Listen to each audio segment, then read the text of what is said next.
తెలంగాణలో ఈ సంవత్సరం వర్షాకాలం ఒక విధ్వంసాన్ని సృష్టించడంలో ఎటువంటి తప్పు లేదు.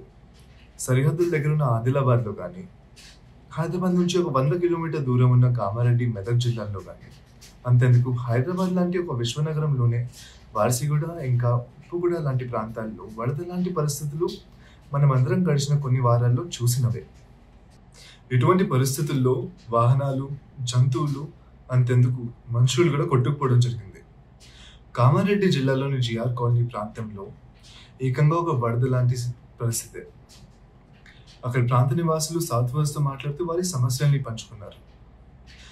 ప్రతి వర్షాకాలం వారి పక్కనున్న నాలా పొంగి వాళ్ళ ఇళ్లలోకి నీళ్లు రావడం వారికి అలవాటైపోయింది.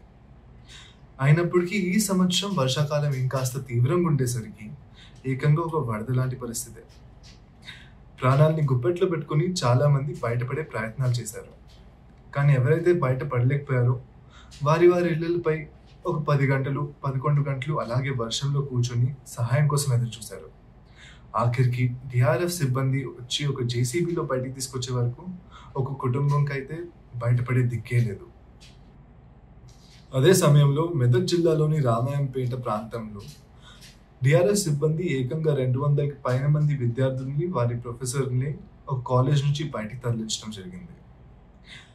ముందు రోజు రాత్రి పడిన వర్షంకి పక్కనే ఉన్న చెరువు పొంగిపోయి వారి కాలేజ్లోకి నీళ్లు మరియు పాములు రావడం మొదలైనసరికి అక్కడ విద్యార్థులు మరియు ప్రొఫెసర్లు భయపడి డిఆర్ఎఫ్ సిబ్బందిని కాంటాక్ట్ అయ్యారు.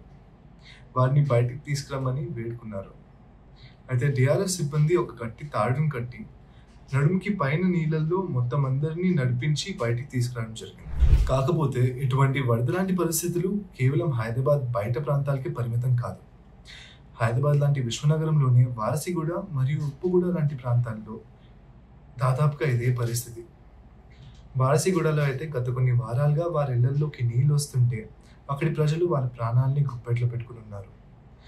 గత వారంలోనే ఛాతీ దాకొచ్చిన నీళ్ళల్లో పిల్లలు, పెద్దలు అందరూ బయటపడే ప్రయత్నం చేశారు.